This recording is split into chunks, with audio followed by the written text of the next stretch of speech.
All right, well, I guess we can begin. Quick introductions from our side, IV Energy, or the solar software billing company. Um, you have Logan and Colin. That's myself, and then we specialize in being able to monetize the software behind being able to monetize the actual solar. And then from the HES side, Ross, I can let you take over, but they're more on the hardware and the construction. Yeah, so I'm Ross Williams, President, CEO, HES Renewables. We are a full EP contractor covering most of the southern half of California as our territory. We've been around since 2001, and we bring the project to life. We do both design, procurement, and construction services. So we're heavily involved in the early onset, project development phases where we design and develop what type of system is going to be utilized. And that's really when it's best to integrate IV into the calculations because you can, show what the solar can do and how to best monetize that the system that we're going to install. Excited to be here. And then Nick is also on the call. He's my director of sales and marketing. He can introduce himself a little more. Yeah, thanks, Ross. So, like you mentioned, my name's Nick. I'm the director of sales and marketing here at HES Renewables. Super excited to have this webinar with you guys.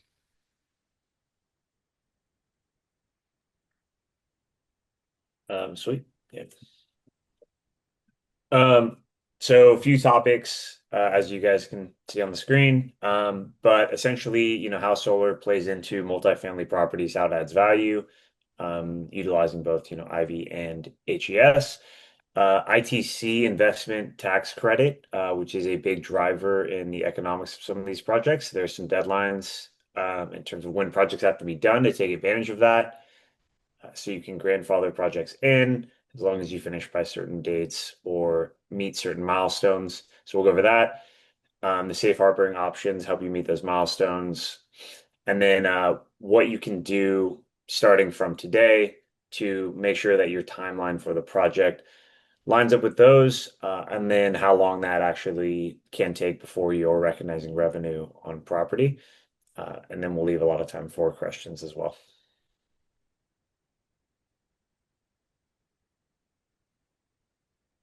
Awesome. Thanks, Colin. So a little bit more about us.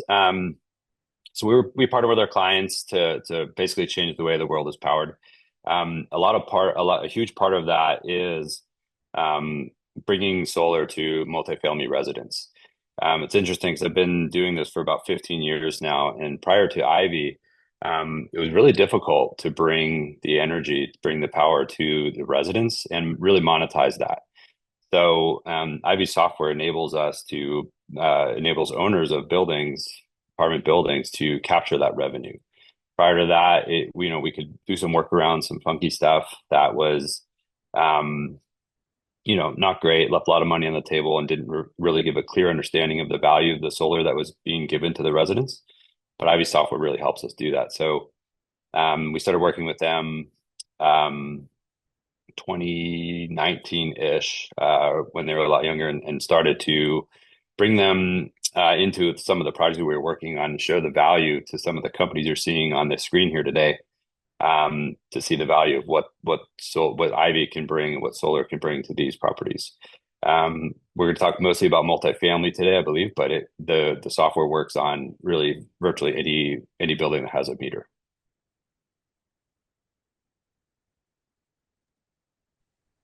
Yeah, hope everyone's doing well. HES has been a phenomenal partner. I remember the first day I actually met Ross, who was at RE Plus It 7 or 8 years ago. And right around when Ivy was starting. So we got founded in late 2018, 2019.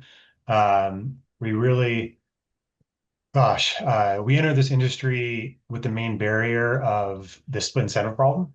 This includes really lack of access to tenant energy data and the complexities of determining what that tenant should have paid before paid for the solar that they consume. And so I think even I was in this industry before IV, deploying solar on even properties that a lot of them were master metered, and then they're billed back to the tenants. But there was this net bill, post-solar bill that was lower than the pre-solar gross bill. And there's this gap of what was the pre-solar bill. And so there's been this complexity for a long time, and really complex in the true triple net lease environment where the bills are in tenant's name, but you have all this roof space, so there's value opportunity. So we really wanted to approach this industry.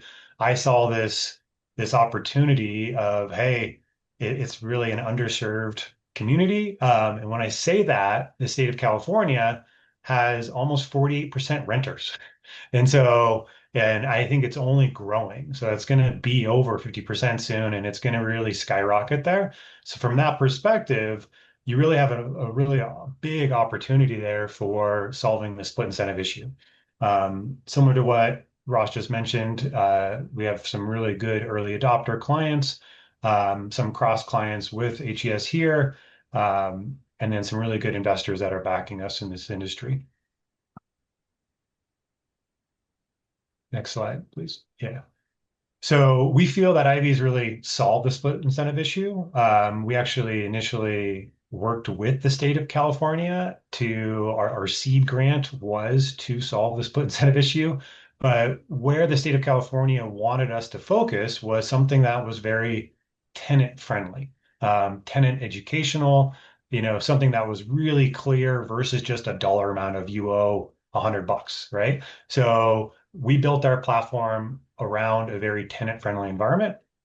In order to do that, we really try to structure our product to be simple, scalable, and optimized. We do this by tracking tenant consumption alongside real-time solar production data. We create a transparent solar bill, as you can see here, incentivizing tenant energy behavior to use on-site solar versus off-site. We actually present, what portion of their bill came from the grid, what portion of it came from live solar, what missed opportunity of solar, and then actually solar credits. So we give a complete breakdown of educating them of how they really use and consume on-site renewable energy. We integrate directly, sorry, also not done yet. We integrate directly with the property management systems. So we try to alleviate all or as much workload as possible to property managers. We build APIs into really property management systems like RealPage and Yardi and that sort. Overall, we really feel we've increased the real estate's asset market value by unlocking brand new NOI. So it's not just an expense reduction, it's actually investing into an asset that opens up new NOI, which we'll show here in a case study.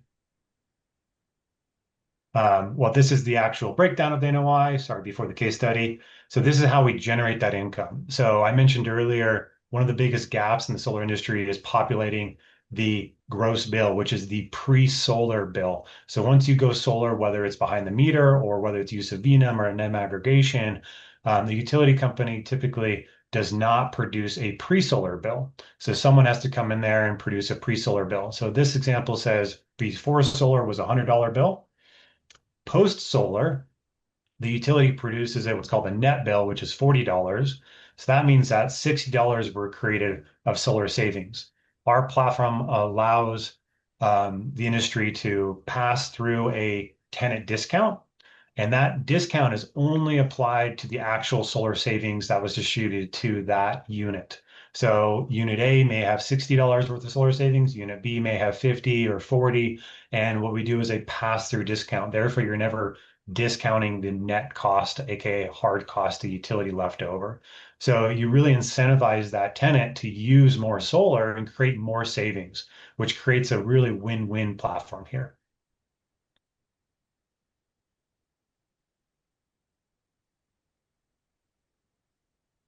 Yeah, so here's a case study of a project that we did using Ivy software called Andon. It's in San Marcos, California. It is about a 700 kW system. There's 116 units.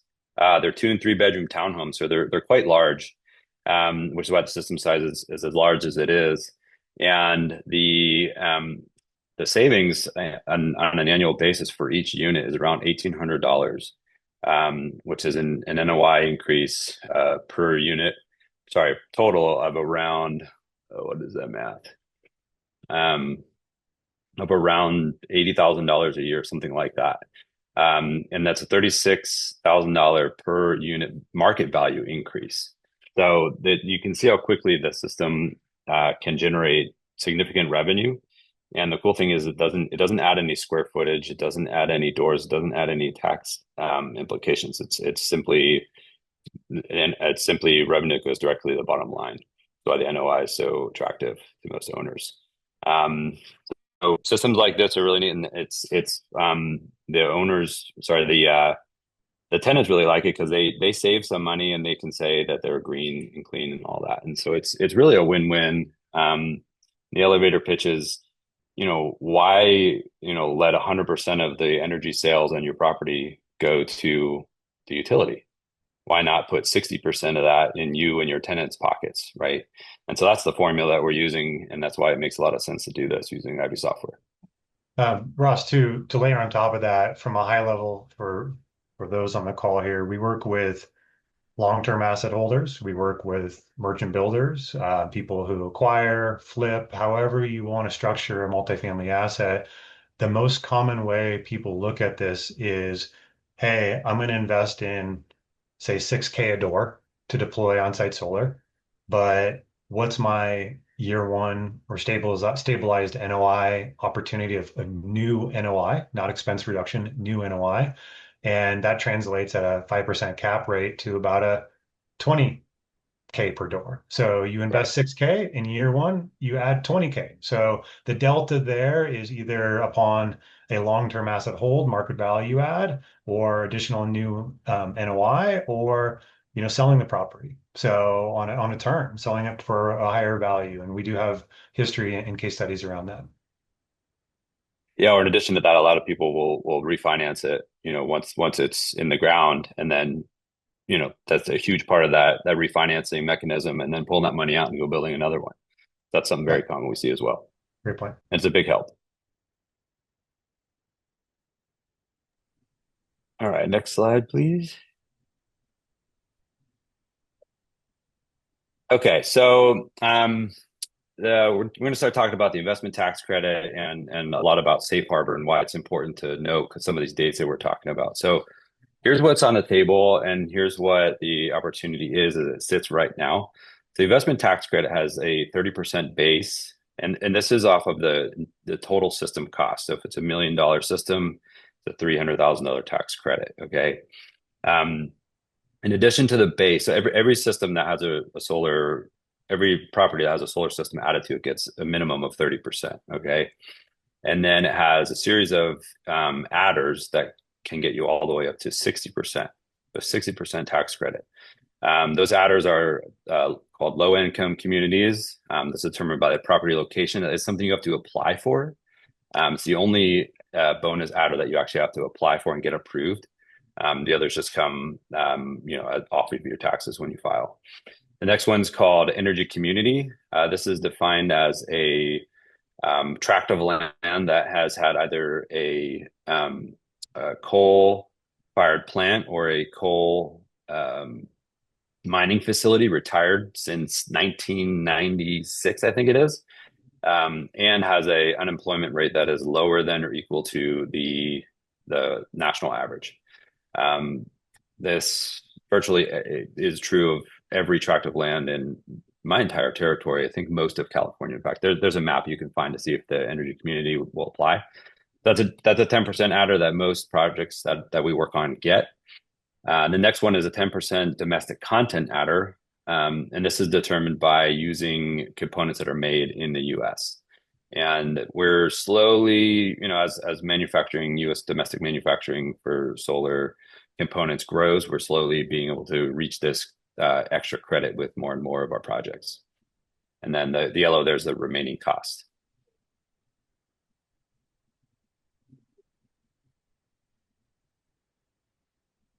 Okay, so here's some qualifying costs. We get a lot of questions about what qualifies the system and what kind of cost the tax credit can be applied to. So it's all the solar system components and installation costs, including switch gear if it's required to be upgraded by the solar. The structure, the pads, trenching, anything that's required for me to install a system on the property is included as a qualifying cost, including carports that are built specifically for solar arrays. We do a lot of solar canopies. So the structure is built just for solar. That also qualifies as a cost. This is really nice because a lot of projects we work on do require covered parking. And so you can add solar to your covered parking. It can check both of those boxes as a requirement for your covered parking and also for your solar. And then you get the tax credit on top of it. And then in addition to that, any energy storage system, any battery system that we might recommend is also covered as a qualifying cost. Non-qualifying costs, this isn't an exhaustive list, but these are the most prominent examples that we run into. Roofing is not a qualifying cost. We used to include it in some of it. It was a little gray before they redefined it, but it's crystal clear now that roofing costs are not qualified to receive the tax credit. And then any carports without solar, that's also a common one. It's like, a lot of properties will have, 8 solar carports and 3 without. The 3 without are not qualifying costs. Okay, so what changed with this one big beautiful bill? So this was signed into law on July 4th this year, and it effectively pulled in the investment tax credit that was originally slated to wind down in 2034. It pulled that date into December 31st, 2027. So we're going to talk a lot about what that means. And mostly today, we're only going to talk about Section 48E of the tax code, which is the commercial tax credits.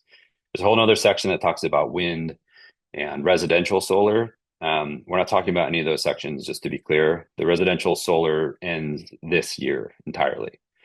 So that's Section 25D. So this only applies to Section 48E, which is the commercial and industrial solar tax credit code. Okay, so how do you ensure that your project can get the tax credit that we just talked about? You can safe harbor your project. So there's 2 ways to do that. The first way is called the 5% test, and the second way is called the physical work test. The 5% test is generally the easier way, especially for projects that have a long development cycle. For example, if your building's not going to, come out of the ground until mid 2026 or the end of 2026, it's impossible for me to physically start working on site, right? So you would use the 5% test to safe harbor the project. And the way you do that is you simply incur 5% of the project cost. It's literally that simple. Qualifying costs include modules, inverters, racking, and electrical equipment specific to the solar project, and any design engineering for example, for carports can count as a qualifying cost. And so the easiest way to do that is usually modules. So what we do is we just calculate how many modules you would need to purchase to get to this 5% test, and then we would store them either on site or on an offsite facility. It's relatively easy to do. You just need to simply incur that cost. Some things that don't qualify for the 5% test are like site clearing or prep work or general design work that isn't specific to the project. Second way is called the physical work test. And this is where you actually begin work of a significant nature. You're on site, you're actually installing things, the project is actually started. You can also use offsite fabrication, for example, of carports. If you have a fabricator offsite who's erecting the steel or fabricating the steel specific for your project, that also counts as beginning construction of a significant nature. The work must be continuous. And so once you start work, you can't stop. And so you need to actually start construction. They made it pretty clear with this new trade bill that you have to actually start work and continue. for example, you can't just go and dig a trench and put a piece of conduit in and say we started work. That's not going to fly. Okay, so some things that don't qualify: financing, design work, basic site clearing, stuff like that doesn't count. You actually have to start work on the project and continue. Next slide. Okay, so how do you safe harbor? So first thing would be to get a quote and engage with us, right? To try to understand what the project costs are, what the financial benefits are, how you integrate Ivy's product into the project, and how you can understand how you're going to finance the deal. Sign a contract with us, determine the best project, the best way to safe harbor pathway. Again, I think most of them will be that 5% test. We'll get into a little bit more details on that in a minute. But it's possible to do the safe harbor test. So determine your best path forward there, and then keep accurate and complete records and documentation. This will be important. Okay, the first 5% specifically is very important, where you need to show that, hey, I bought these panels specific for this project. I safe harbored it. Here are the receipts. Here's the invoice. Here's the payment.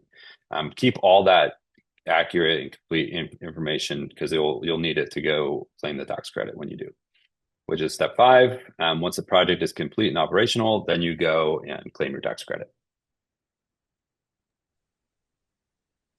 Cool. Thanks, Ross. So here's some of those dates that he was mentioning that we have to have on our radar. I'll go over them a little bit more details as we move forward. And just as a word of caution, some of these do seem a little bit further away, but as you know, in construction, nothing happens quite as fast as you would like it to. And each one of these dates has a pretty steep cliff associated with them. So it's important that you work tightly with your solar contractor to make sure that you're very mindful of what these dates can mean. Slide. So the first date on here was actually Tuesday. So shortly after the One Big Beautiful Bill was signed, the president asked the IRS to redefine what safe harboring actually means. So the decision that went into effect on September 2nd is that any project over 1.5 megawatts AC is not eligible for that 5% test. So they have to do the physical work test. The good news is in multifamily, a lot of your projects are probably going to be under this side and still eligible for that 5% rule, which is the simpler way to safe harbor. But what this does show us is that this administration is pretty serious about kind of cracking down on this and making sure that we're moving things along quickly. So the next big date that you really need to keep in mind is on 2025, so the end of this year. So between now and the end of this year, you can lock in your safe harbor and absolutely nothing changes for you guys. You get the ITC, all of the eligible bonuses that Ross mentioned, and you can do it with whatever equipment you'd like to. At the end of this year, though, that changes. So starting on January 1st of 2026, any new agreements must consider prohibited foreign entities, or PFE rules. A lot of people on the call are probably more familiar with the term FEOC, or foreign entity of concern. These are basically the same thing. The administration changed the term from FEOC to PFE and added a few additional considerations. The one that we're most concerned about in the solar world, the country that we're most concerned about is China. But Russia, Iran, and North Korea are also included here. And then next year, we won't be able to use any materials that are directly owned or under the effective control of any of the PFEs. So on the surface, this isn't a huge concern because there's plenty of manufacturers, including ones here in America, that aren't going to be directly impacted by this rule. With that said, though, I'm kind of getting flashbacks of my economics class because it's going to turn into a supply and demand thing. Some of the major suppliers that are being pushed out of Chinese production that are still eligible for the ITC are going to be in really high demand. High demand means limited availability, which could potentially mean higher prices or tighter supply chains. Slide. Cool. So we've decided to safe harbor. So the next obvious question is, when do I have to have this built? So there's a couple of different dates that you really need to look at. The first major stage gate here is you start right now. Sometime between today and the end of the year, you go through all the steps that Ross mentioned earlier to safe harbor the project. You don't have to follow the PFE rules, and you must have the project completed by the end of 2029. This is very, very attainable, even for super complex projects. So this is best case scenario. The second is that you start between the first of next get a little bit tighter here. The timelines get a little bit shorter. You still have until the end of 2029 to put the project in service. But now you do have to follow those PFE rules, and you've constricted that timeline by about 6 months. Um, Keeping in mind that the PFE rules are likely to create a little bit of material uncertainty. So if you can't safe harbor this year, the earlier next year is better. This second stage gate here applies a little bit of complexity, but it's still very feasible on this timeline. The third option is it's July 5th, 2026. You weren't able to safe harbor, and now you're looking at putting on solar on a building, and you're still really hoping to get those tax credits. Uh, this is still technically possible, but you've turned what was a nice marathon pace into an absolute sprint. So in order to secure the ITC and all the eligible bonuses, you must finish the project by the end of 2027, 12/31/2027, which means you now have 18 months or less to go from contract to power on. So it's definitely possible, but speed and efficiency are really going to come into play. You're going to have concerns about supply chain, crew availability, and you have to cross your fingers a little bit that the utility and interconnection process is super smooth.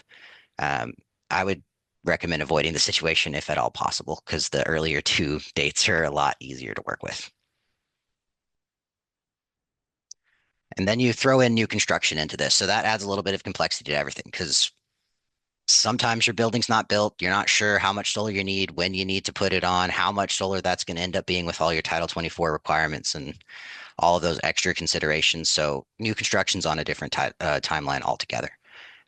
We do recommend moving as quickly as you can to safe harbor those projects, but as an added security for you guys, slide, please. As an added security for you guys, we've been talking about this 5% rule, 5% rule, 5% rule. Here at HES, we've actually kind of internally made it a 7% rule for new construction. And the reason for this is to add that extra layer of security for you guys. So as your building is changing, you're moving your mechanical equipment around, you're doing all of these things that happen in construction. It's a very fluid process. There's going to be changes to the solar. And the biggest concern is if that solar cost goes up and you're no longer met the 5% rule by what you spent early on to safe harbor it, you're technically at risk of losing your ITC. So as that extra layer of protection, we're doing a 7% standard material procurement cost at the beginning of the project to help ensure that safe harbor happens.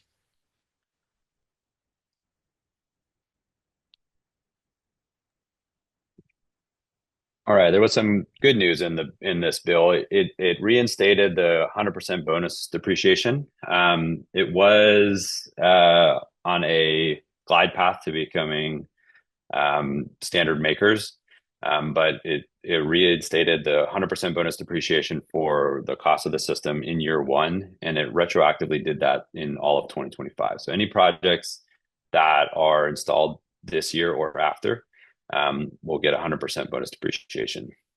That's a federal depreciation, which is really nice. Logan, you want to talk about the building performance standards? It was just more of a highlight. So across the nation, really a big buzzword is building performance standards. There's certain territories that are already live, like DC and Seattle area, and certain aspects of Colorado or Denver. California had a plan to release their building performance standards in July of this year. However, it's been delayed. It's been delayed into a to be determined release date. We do have some visibility into what those standards would be and what those fees may potentially cost. But for example, a downtown Seattle property, actually, I'm sorry, three properties, I was just told from now to 2050, they have $24 million worth of building performance standard fees in front of them. So there is a matter of what those fees are coming down. When California releases them, they'll set a really strict timeline to those fee structures based on building square footage, number of buildings, and carbon usage profile. So please reach out to us or some of our consultants to help define those, potential fees and fee avoidance. But typically, solar is a direct offset of this, and we can calculate the value change of those.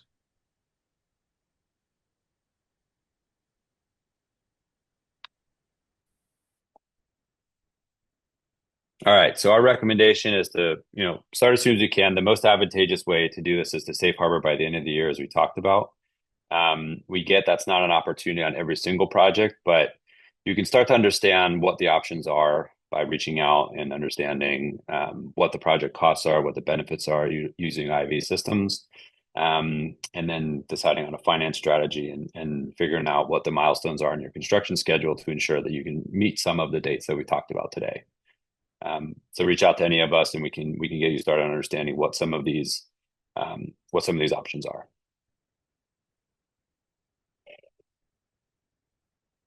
Okay. So it's just a kind of a timeline we created that shows some of the different dates we talked about, but really we want to open up to Q&A here and see if anybody has any questions that we can answer. Yeah, so See it a couple came. Go ahead, Austin. looks like we've got about 7 questions.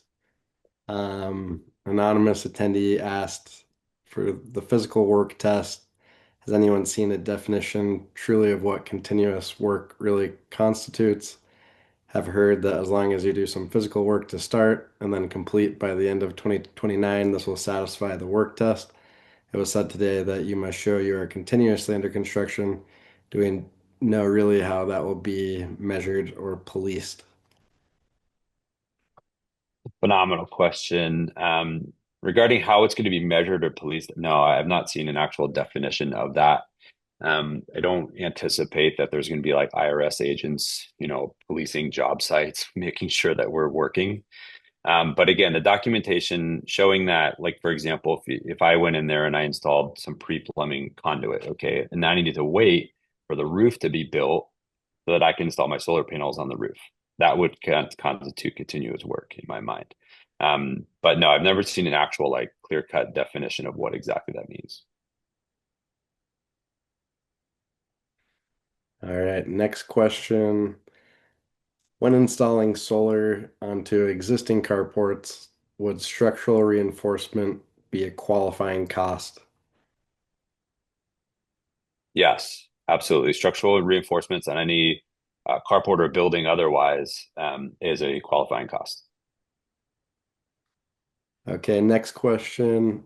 What is the average revenue percentage received that an owner can expect when incorporating IV energy in their solar project? That's it's a tricky question, but so it's very dependent on rooftop capacity, I'll tell you that. So we focus on garden style or say 4-story and under.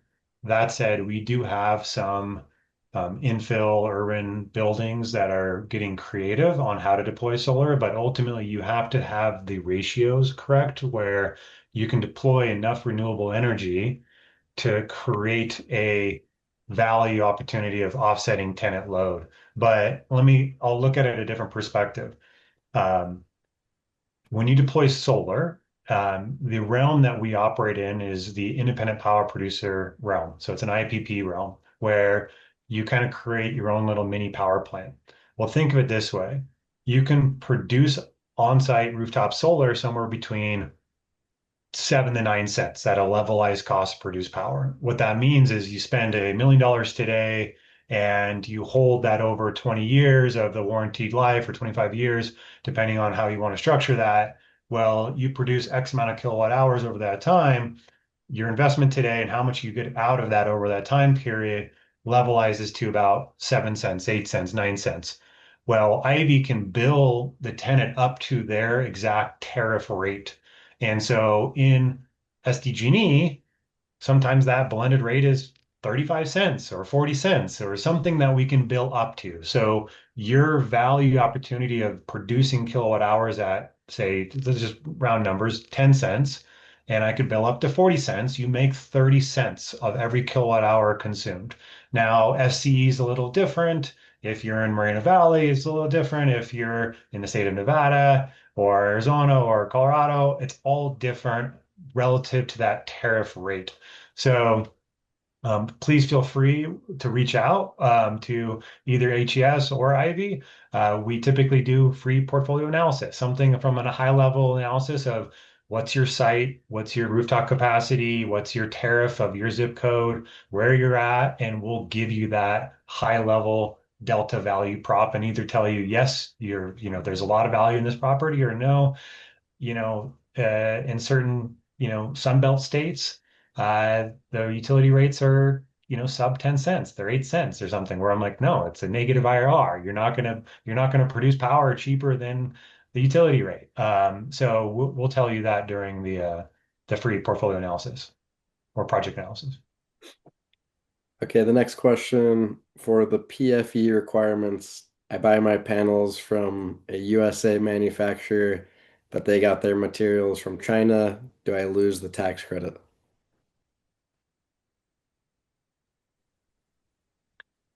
This one is an interesting question because it's got a pretty complicated answer. So, assuming that you're safe harboring after this year, so PFE rules do apply, um, the answer is probably.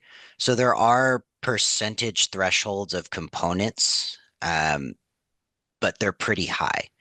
So depending on what product you're getting, I mean, if you're getting like a screw, you might be okay. But when you're talking about a solar module specifically, the answer is probably.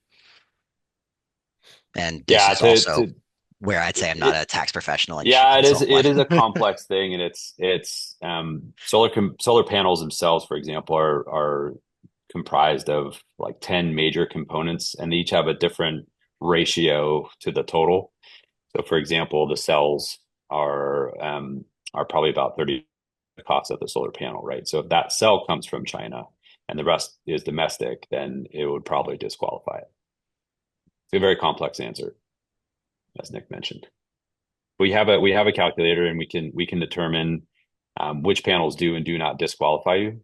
So we can help you work through those issues and get you the answer and make sure that the products that we're providing, should you safe harbor in that 6 month gap between December 1 and July 4, 26, we'd obviously go and work and make sure that we're providing equipment that does qualify for the safe harbor.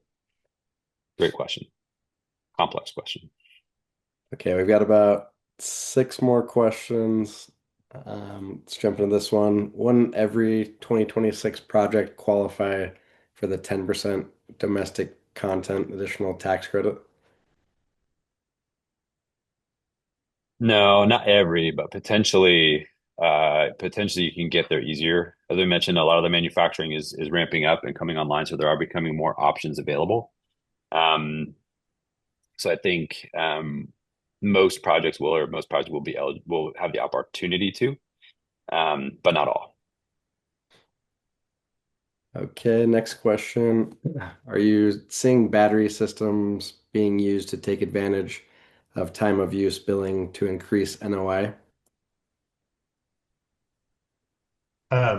Yeah, so uh, there's definitely the right situation. So we have a few projects where it's actually a blend. We have some projects on VNEM, and then some projects that are behind the meter. And even projects that are in VNEM, they are looking at deploying if it's large enough and if the system's in place where they can roll out, say, a container, the container is cost effective enough to just do time of use tariffs. But that's really only valued if it's big enough because it drives the Mhm. cost down. And that would be, the delta between, say, 40 cents and the export tariff of 7 cents that the utility would pay you for it. And so that's the value prop of a battery system. When you get in a smaller boutique size, I have been a product projects where you do like a individual unit interconnection. So you almost treat multifamily like a single family home where you have 300 systems for 300 units and you install systems behind the meter with battery and storage. You really have to do that at scale. But from what we've seen, it's actually a little bit, depending on cost, actually driven the IRR returns down with a battery because the cost just isn't there unless you're buying at such great scale to drive the CapEx cost down. But we think it will get there. And if there is any local jurisdiction or city initiatives or rebates for storage, that improves it immediately. For example, up in Massachusetts and Rhode Island and Connecticut, they have a phenomenal battery incentive that makes it pencil. But it just kind of depends where you're at.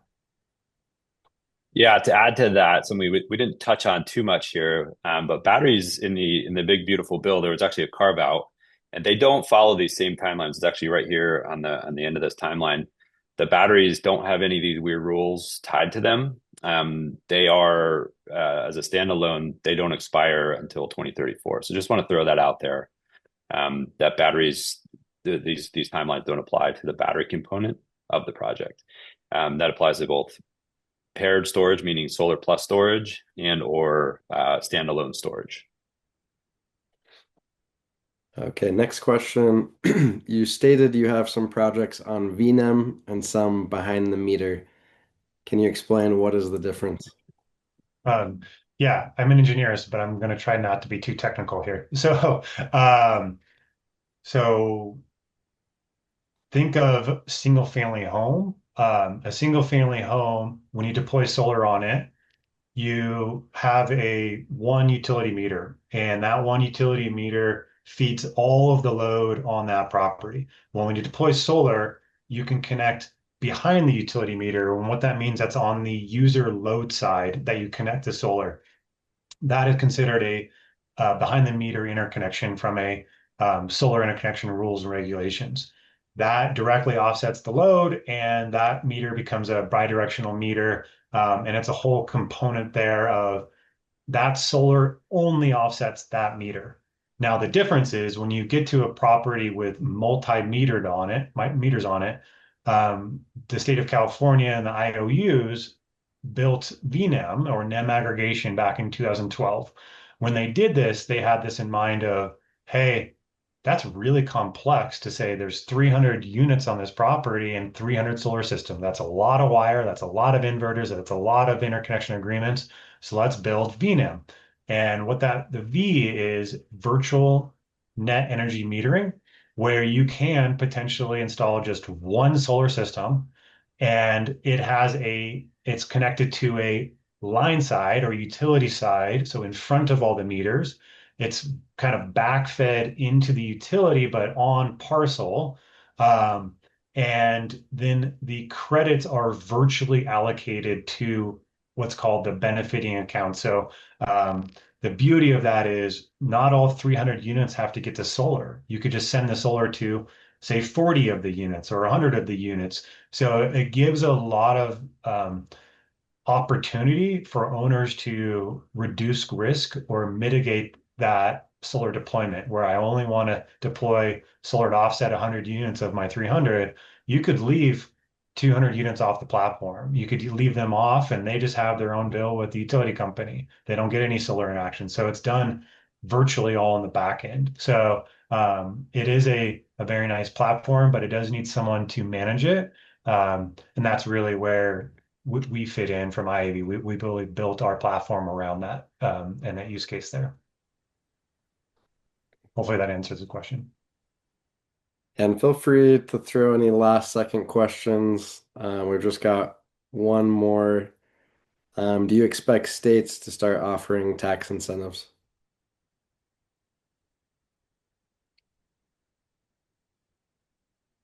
That's a really good question. I don't think so.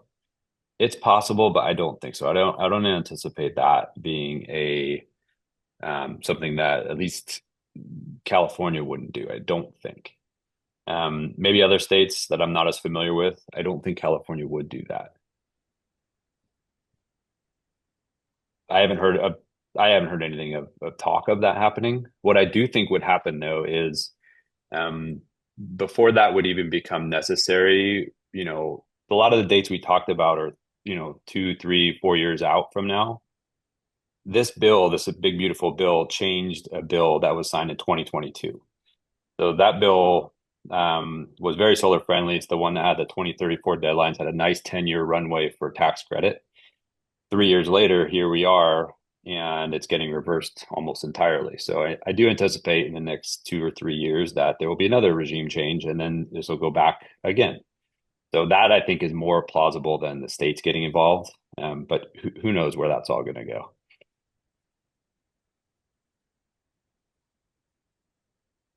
Logan, have you heard anything about states doing any other states thinking about that? I haven't. I have, and it's the BPS standards, the building performance standards, has been the main focus that I've heard. Yeah. Okay. Looks like we've got all of our questions answered. Any final remarks from any of the speakers before we wrap this up? More of how to get in contact with us. Feel free to reach out. Austin, we don't have a slide for contact information, but maybe we can distribute something to everyone of how to contact. And, we both offer, a lot of free portfolio or free project analysis on the front end and really just want to help you all succeed. Yeah, Yeah, same. Appreciate. we will be Sorry, go ahead, Austin. sending all the attendees a follow-up email where you can access a recording of this, as well as contact information for all of the speakers in both companies.